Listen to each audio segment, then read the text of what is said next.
first guest this afternoon, Susan Hayes Culleton, an economist and somebody who's very well connected within the European enterprise, the Enterprise Network Europe.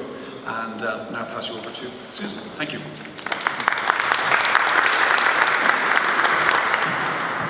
Hello everybody, and thank you very much indeed for having me in this really lovely building. It's my second time to be here in the 10 years that I've lived in Dublin, and it's always such a beautiful venue. I think it's a remarkably good initiative to move forward with the ECAI, because it is an area of Ireland's enterprise ecosystem that is growing all the time. And particularly in light of Brexit, I think that it's going to become more and more important. And it's going to become more and more important because obviously trading online is going to increase. I think we all know that, and I can quote any amount of statistics to back that up.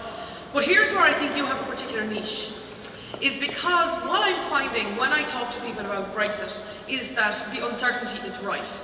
Now, I thought I would be opening up with a very different line today. Today is the 9th of March 2017. Today was the day Article 50 was due to be triggered. And of course, it was challenged, so therefore it hasn't been. And therefore, we add in another layer of complexity. When will it be? When Theresa May tells us it'll be by the end of March, we'll see. But the thing is that there's layer after layer after layer of uncertainty along the way. So, as businesses are turning to the Leo, and they're turning to Dublin Chamber, and they're turning to Enterprise Ireland, and they're turning to the City Council, and they're turning to the Consulate, looking for direction, at the end of the day it's going to come down to niche pieces of consultancy as well. And that is where the audience here today is uniquely placed, not just in the role that you offer, but in the knowledge and understanding of the market that you offer as well. So I think let's bear that in mind before I begin. What I'm here today is to talk to you about Enterprise Europe Network and our experience of it. So, as I say, my name is Susan Hayes Culleton, and this is my graphic CV. I set up a company called Hayes Culleton Limited in 2010, a financial training and economic consultancy company. And then I'll tell you a lot more about my story as I go on, but since then I've written 3 books, including the economics textbook for Leaving Cert with 2 teachers, and 2 years ago set up Savvy Teen Academy. It's a summer camp for teenagers focusing on careers, communication and confidence. But I'm now going to tell you the story, the first story I have about how we used Enterprise Europe Network. And I have to go back to September 2010 was when we set up the company, but at that stage, within a week, I made a promise to myself that I was going to try to take the company international as early as I could, and the promise was that I could not turn down any opportunity that came to me, no matter how large, small or scary.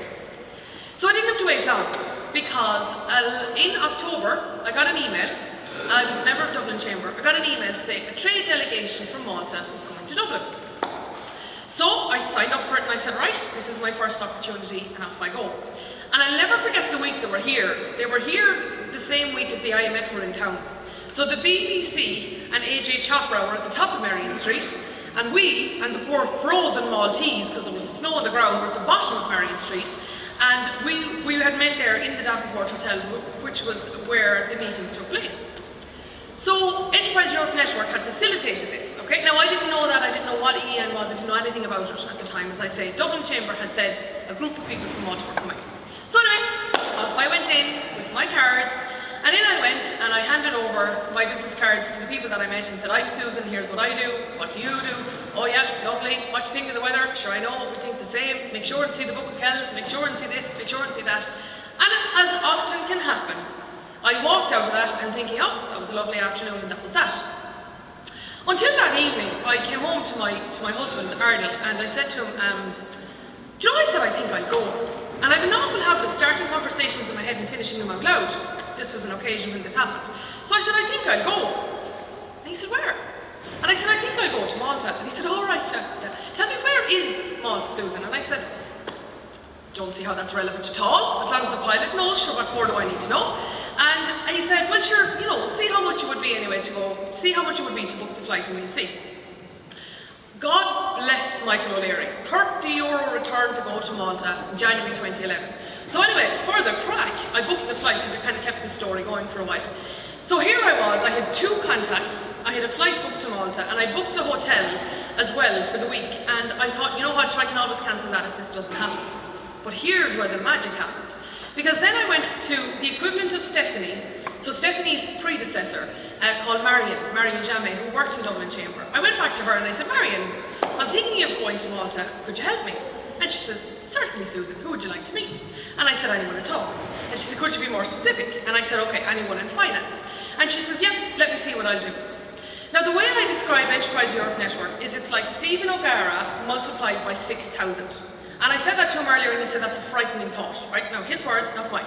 But it is like having the person that you deal with in Dublin Leo multiplied by 6,000, because in a real joined up thinking way, what Enterprise Europe Network does is it connects up all the Leos and the chambers all around Europe. And that's why I describe it as 6,000 Stephens. So she, Marion in Dublin, contacted the Marion of Malta, and between them, they came up with 15 meetings and handed it to me on a plate. And that is what Enterprise Europe Network is all about. It is, in essence, it is about enabling people to build relationships across Europe. Now, I subsequently described Marion as my free international strategist who was willing to pick up the phone and cold call people to meet me. But the thing is, of course, it wasn't Marion picking up the phone to cold call people, it was Marion talking to the Marion of Malta who didn't have to cold call anybody. Certainly, I didn't have to do anything. And there I go. I got my 15 meetings on one sheet of paper on the second week of January 2011. And then there was more. It wasn't just that. Then there was more, because then I went back to the guys that I had met in the Davenport Hotel here, and I said, I'm going back to Malta, would you like to meet? And one of them was the head of Malta Enterprise, and he said to me, Dear Ms. Hayes, they're very formal there, Dear Ms. Hayes, thank you very much for this. We would love to meet you, but since it is a direct output of the trip to Dublin, what we will also do is provide you with a driver. So suddenly, I am a chauffeur-driven, multinational, heading off on my way. And I did anyway. And I flew out there on the 13th of January 2011. Since then, I've been there countless times, and we have gone on to work with several different organisations over there and so on. But I'd love to tell you, that I danced up the flight of steps onto the Ryanair flight, off I went, and I came back with a load of invoices. It doesn't quite happen like that. I cannot describe the white fear I felt going up those steps. I just cannot describe how afraid I was. And it was a red-eye flight the Tuesday morning, and I just remember thinking, what if this goes wrong?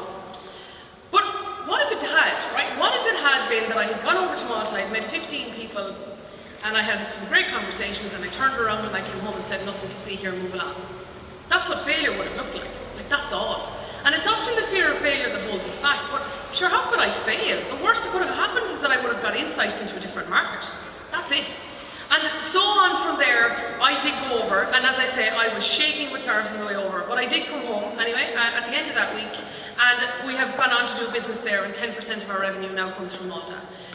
And since then, I've gone on to use the Enterprise Europe Network in several other different ways that I wanted to share with you today. But I just wanted to point out that, there's often this misconception that anything to do with Europe involves like huge amounts of paperwork, huge amounts of bureaucracy, and at the end of the day, you get nothing on your hardship.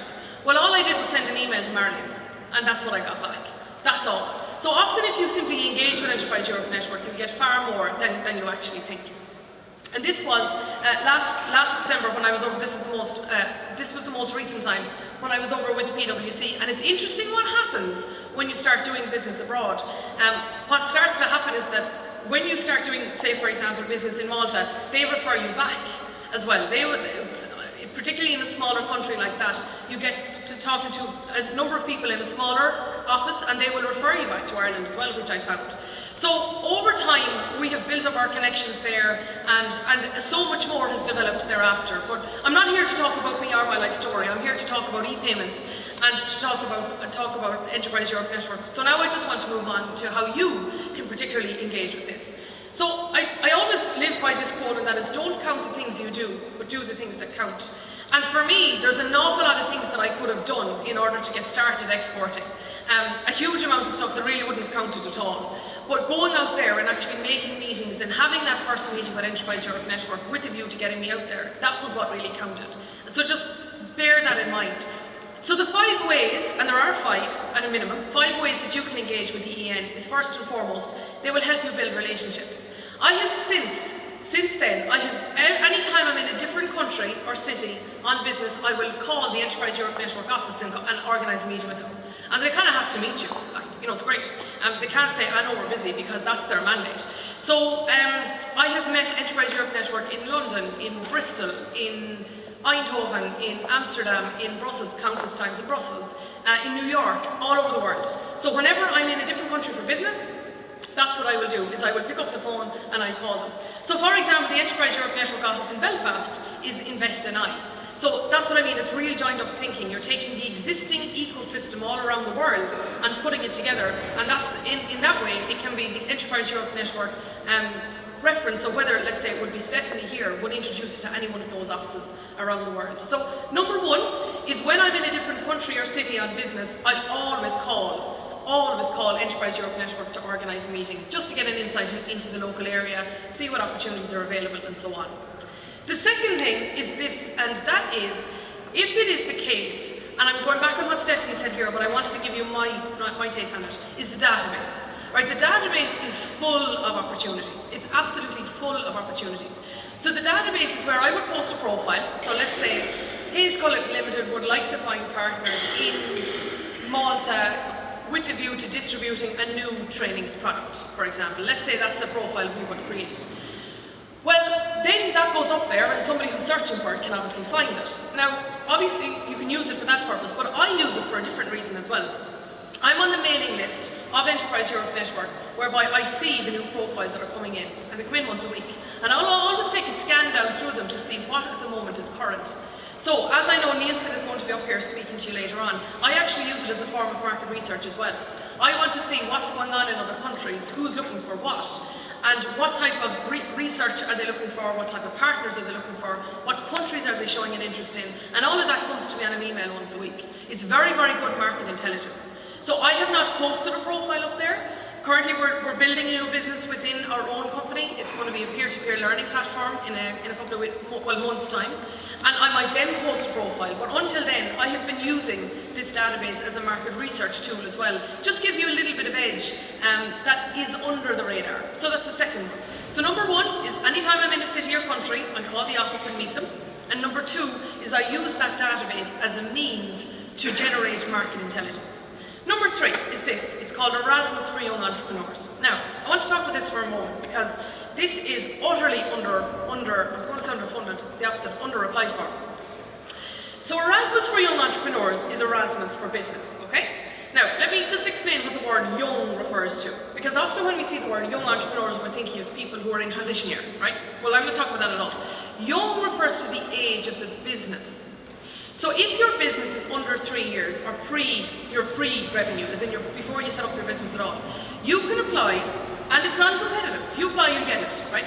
You can apply to Erasmus for Young Entrepreneurs to work in somebody else's business for between 1 and 6 months in a different EU country.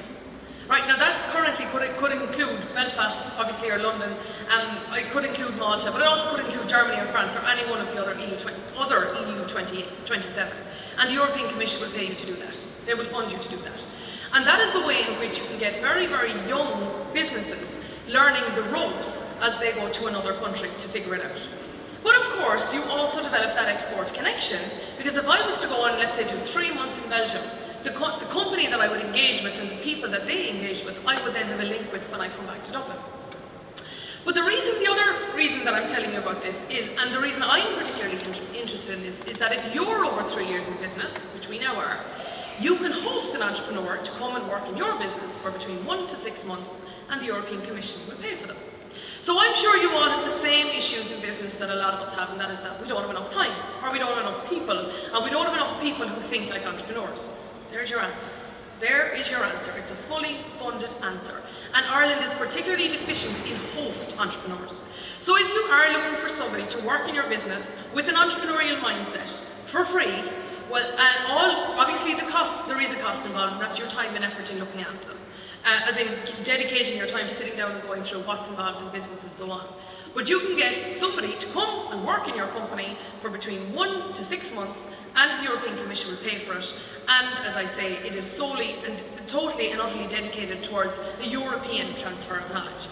I was the MC for the 5th launch of that, because people just don't know about it and they aren't applying for it.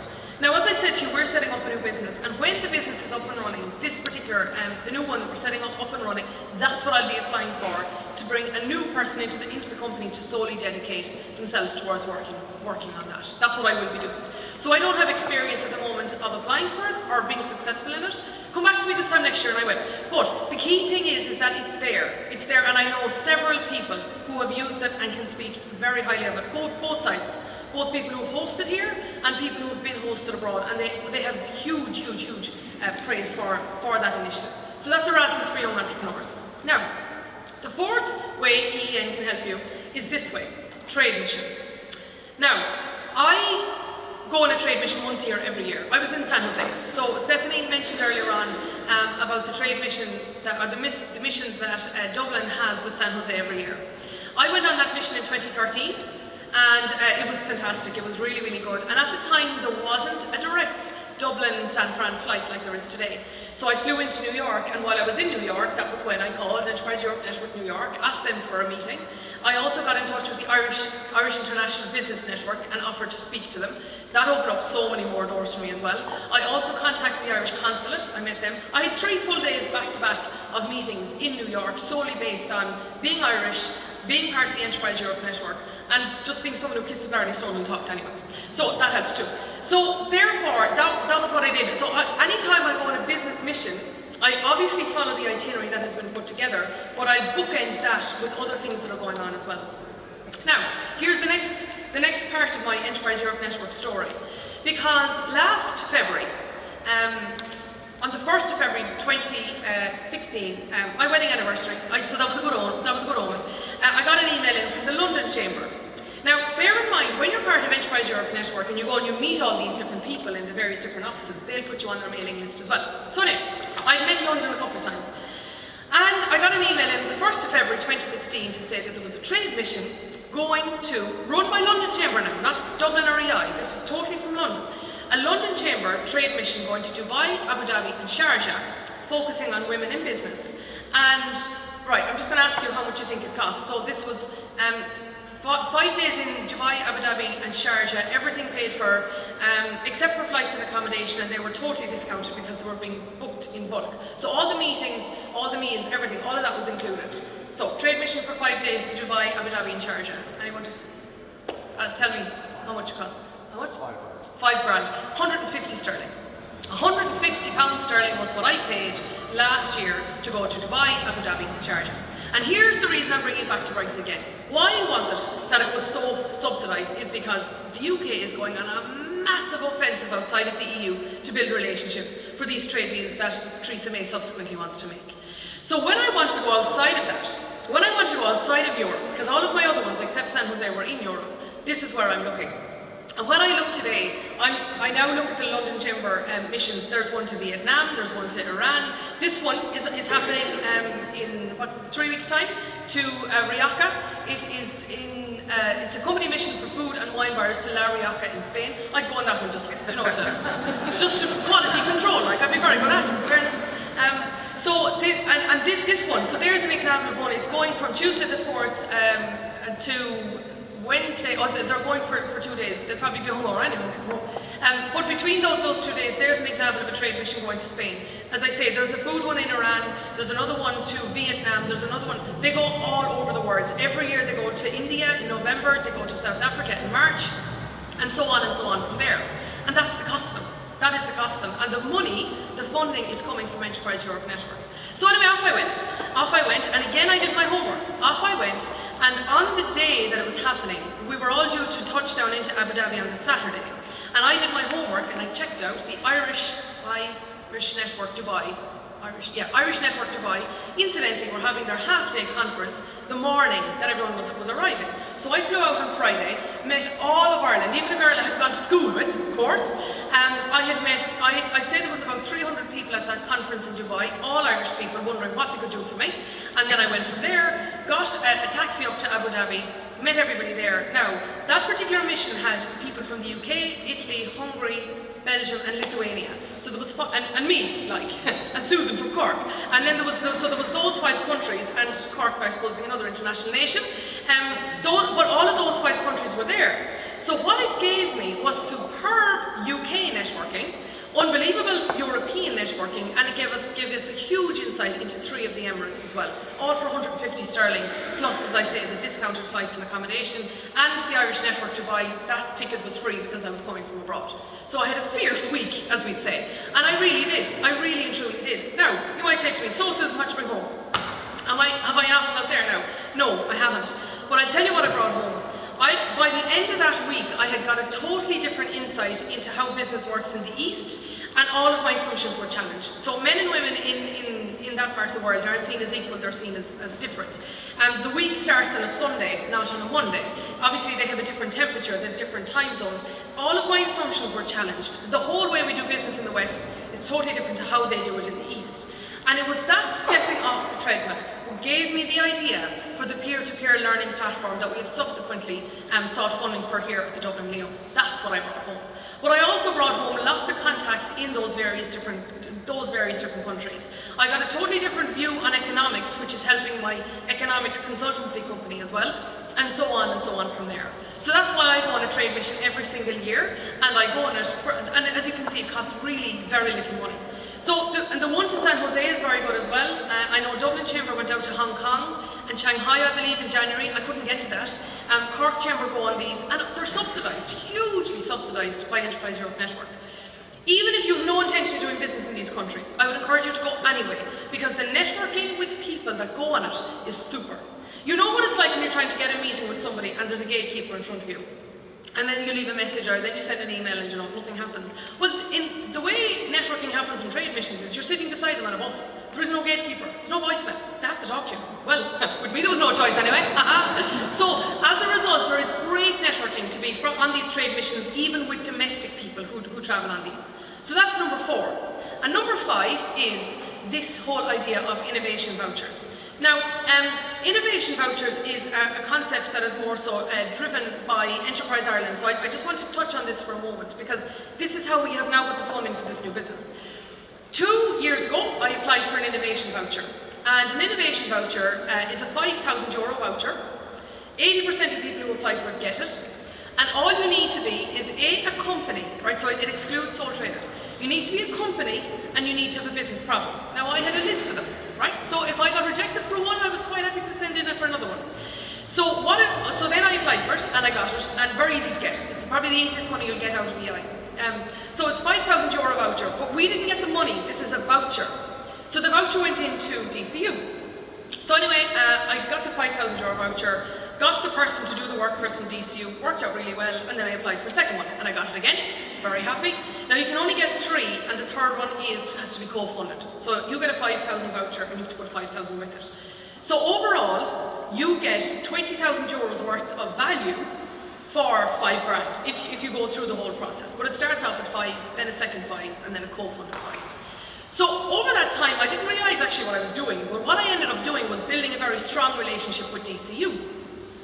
So then when I came home from Dubai, and then I just thought about this new idea, and I had put it to Ardal. Ardal's also my business partner. Sorry, he's actually also down there. I keep talking about him as if he's not here at all. He'll get fierce embarrassed now. He loves when I talk about him in front of people. No, he doesn't at all. But anyway, so I came home anyway, and I said to Ardal, I said, about this idea, and then the next thing was, okay, how are we going to make this happen? So just through synchronicity, I don't know how it happened, but I went back to DCU, and I just was put that out there. They said, you know the girl who worked on the project for the innovation vouchers, she'd be particularly good at researching that idea. So what I did then was I called Stephen, and I told him about the idea, and then the next step up from an innovation voucher is an innovation partnership feasibility study. And this time it is looking into the feasibility of an innovation. Okay? So it's looking to the feasibility of an innovation. So we got that, and now I was rejected 3 times. Now I don't believe in rejection, right? That's maybe the reason I'm married today. I don't believe in rejection. I think no is just not at the moment, Susan. Okay? So I got told no, not at the moment, Susan, last October when I came home. The month after I went to Dubai, I was rejected on it on the basis that I had wanted to do something else within it. They told me strip that out, so I went back again, and they said almost, Susan, but not quite. We need the full backing of the Leo, so I went back in, and this time we got our funding at the very, very end of January, and that's the place where we're at now. But my eyes are on the prize, okay? Because the next level up after this, so you've got your innovation voucher, your innovation feasibility study, but the really big one is the innovation partnership. Now that's €200,000, that is 80% funded. And that's what the innovation partnership feasibility is for, is there feasibility in this innovation? And if there is, then you can go for this big pot of money, and that is to commercialise the research that DCU are doing for us. So that's our current journey. And all of that, I can just trace all of that back to answering that very first email to say, yes, I'll go in and meet people from Malta. Because when I did, and I went on and I went out to Malta and I brought business home, the whole idea of exporting opened up to us. And then from there I started going on trade missions. And the one in Dubai led me to this new idea. And building the relationship of the innovation vouchers has now spawned this commercialisation idea. And here's where we are today. So that is the 5 ways in which Enterprise Europe Network have been invaluable to our business. And there is so much more to go yet, in my own opinion. Even if it is not at the moment, it'll be soon. The other thing that I also just wanted to talk about is Enterprise Europe Network are very good at keeping, like I was struck this morning by Stephanie telling us about the 10 tips to selling online, which she left the brochures on everyone's chair. But she also then spoke about new regulations that are coming down the track. Now I haven't time to be sitting down waiting for new regulations to hit my desk, but this is what Enterprise Europe Network does, is therefore it will keep an eye on regulations, and it will tell us about new developments as well. So whether it is new funding that's out there, or whether it is new countries, or whether it's new developments that are happening within companies, EEN is doing that for me. That's what I'm saying, is it's an international strategist doing the work for me. And it doesn't stop there. There's also other opportunities that I've got through EEN along the way. For example, Marion came back to me after I had come back to Malta, and she said, SME Week is going on in Brussels, and this is a week solely dedicated to SME, and this is pre-Horizon 2020 now, this is way back.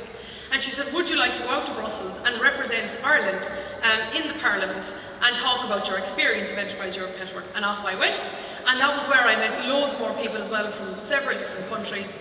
She also then rang me one day and she says, the European Commission want to profile your story because you're an example of how EEN has worked. Are you happy with that? And I thought, SEO all the way. Absolutely, I am. And now I'm profiled on the European Commission website. Then she also said to me, we're also putting in people for the Enterprise Europe Network Rising Star Awards, where we put you in for that.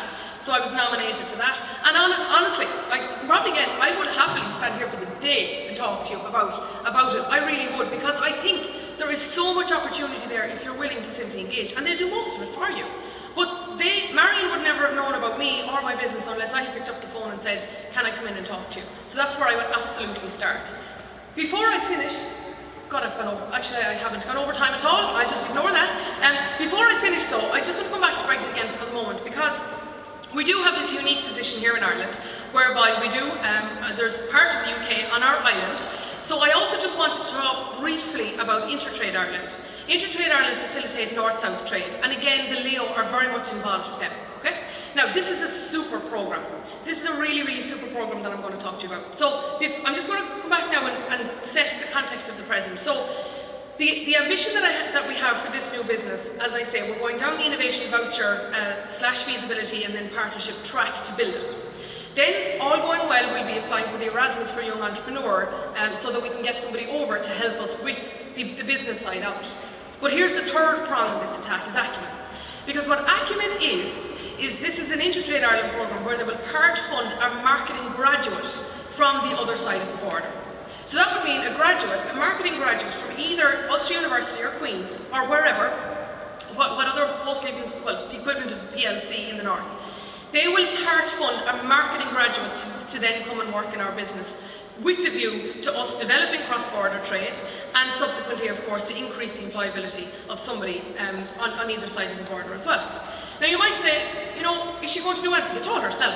You see, the thing is that all of these supports are there for us to use, and we can be very, very critical of the government and other public sector sources that they're not doing enough to help us. But the thing is, this is like asking God, you know, why didn't I win the lotto? And he says, well, you didn't buy a ticket. Like, that's the thing, you have to reach out to these people and say, here's my situation, how can you help me? But also be willing to come up with your own ideas on how to do that too. The sole reason that we're doing this is because we want to build a business, we want to create jobs in Ireland, and we want to be exporting, we want to contribute to the innovation ecosystem around the country. That's why. They want the same. So it's not that this is just a position of where I'm looking out and saying, what else can I get? I'm thinking, how can I align our company values with that of the Leo, with that of Intertrade Ireland, with that of the Enterprise Europe Network and so on? That's what it's for. We're all working together. And they're there. They're really, really there. And yes, you get rejected. I don't know how many times I was rejected for various different sports. And I made a goal for every quarter, every single quarter, to apply for either a grant or some sort of a part-funded course or something where I was engaging with the agencies. Every quarter I did it. And a good few of them at the beginning, I was rejected. I was rejected for a competitive start. I was rejected for so many different things. But every time I was rejected, I said, why? Tell me why. And every single time I got free consultancy back. Because they said, Susan, because of X or because of Y. I fixed that and went back again. And now I know the system. Not that it's a system, but now I know the ecosystem. Now I know, because every time that they said, not at the moment, Susan, I said, well, why not? And I do the same with clients, by the way, or tenders. Anytime I'm told no, I go back and I'll say why. Because that is real market research. You know what it's like to say to someone, I have this new idea, are you interested in buying it? And they don't hurt your feelings, say, I would, yeah. Like, that's the way we are in Ireland. But when you say, okay, well, can I have the money? So, like, that's what you're asking people to do when you go out to clients. And when they say no, that's real life, cutting edge market research that's worth the consultant paying you, except you get it for free if you ask why not. So that's why we have been successful in the ones that I've told you about, and we have been unsuccessful in the other ones because they were simply not at the moment. So that is our experience with Enterprise Europe Network. I cannot speak highly enough of it. I will be a lifelong member and asker and giver and taker of Enterprise Europe Network. Stephen will never be short of an email from me. He knows that. So I'd say when I appear in his inbox, I probably have a specific colour, say, oh God, not again. But therefore, that's his problem, not mine. So on that note, I'm going to finish up and just say, never give up on a dream because of the time it'll take. The time will pass anyway. When I think about like the 6.5 years ago, when I did answer that email, you know, that time could have passed. 6.5 years can go by very, very quickly. But you know, it's up to us. It's up to us to really look at the opportunities and the challenges of Brexit and turn them into positions of consultancy, or positions of cross-border trade, or positions of European consolidation, or whatever term we want to use. But the next couple of years in the Brexit process, it'll happen. It'll happen whether we want it to happen or not. So it can be up to us to make a difference, or for it just to have been another period of time, and we look back and reeling in the years 2017 and say, oh Jesus, that what happened then? So let's make this year really, really, a really big one. And what I would challenge you to think is, from today, what could you do? So could you go over and talk to OnPost? I learned some great things about OnPost that I never knew before because I was over talking to them. I actually shut up for long enough to listen as well. And also I was over talking to Fastway and all of the various different intelligence that we picked up from the tables over here, and talking to Stephen and talking to the people in Nielsen and so on. But the second thing I'll ask you is, what could you do by this day next month? I'm a great believer, not in New Year's resolutions, but monthly resolutions. That's what I believe in. Today is the start of a month. What could you do by the 9th of April 2017? Or rather, what couldn't you do by the 9th of April 2017? And here's the last point. Who will you ask to hold you accountable? Now, I know what it's like to say at the start of the year, I'm going to lose a stone now this year. Absolutely, the stone is going to be gone, and this is the 1st of January, and I'm flying fit down the road, and then of course by Tuesday night, your Fair City's on. You know, and I think I'll just stay in out of the cold. Whereas instead, if somebody comes up to the door and says, I'm going for a walk, you coming with me, you're gone. Accountability is such a powerful strategy to make sure your goals stay on track. So ask someone you don't know, or maybe someone you do know, ask them to give you a ring on the 8th of April and ask them, what have you done? And now, I'm going to stop and just wish you a really wonderful day and say, by going after what you truly want, you empower others to follow in your footsteps, but you're the role models for people in the e-commerce world. You're the people taking this, and you're going to bring this sector and Ireland to the next level. So let's make it a good one. Thank you very much.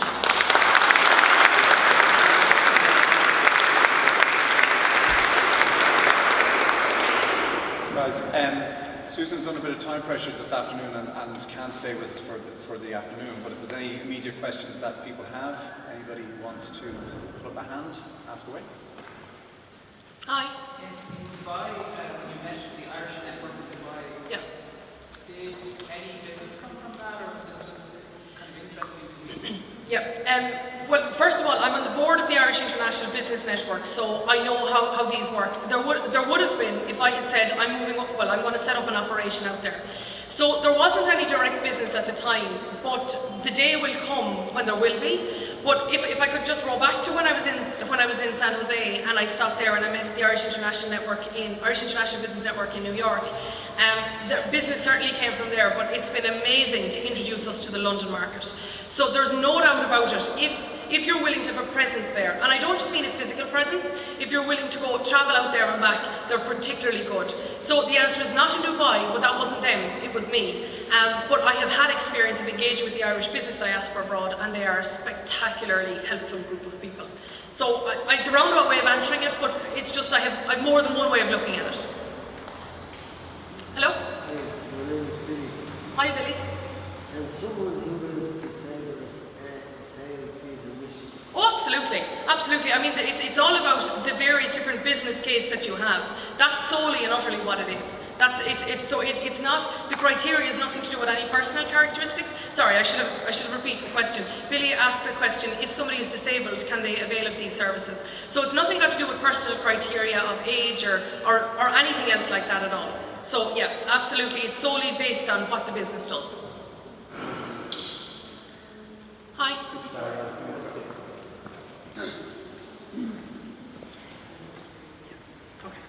I just wanted to find a bit more about the Savvy Teen. Savvy Teen, yeah. And where is that? Is it Yep. in Ireland? So yes, it is solely. So Savvy Teen Academy, it's a summer camp focusing on careers, communication and confidence. So I set this up with a business partner in 2015, and at the time, the training and consultancy business, it follows the academic calendar, so we were having a very quiet period in the summer. So again, it was just a meeting of minds. I met Monica, my business partner, for that, and we decided to put together this summer camp. So what it is, it's a 4-day summer camp, and it is, on the first day we do presentation skills, the second day we do communication skills.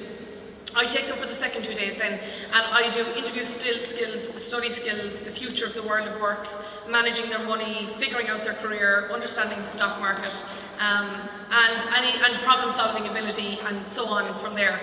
What I will say about them though is, it is, again, and I know Matt from Nielsen is going to be coming up here and he'll speak far more about market research, but they are an incredibly rich source, or a rich window into the future, because I know what, it's not millennials they're Gen Z, Generation Z, and I know I'm learning an awful lot about how to manage them, employ them, sell to them, lead them, understand them.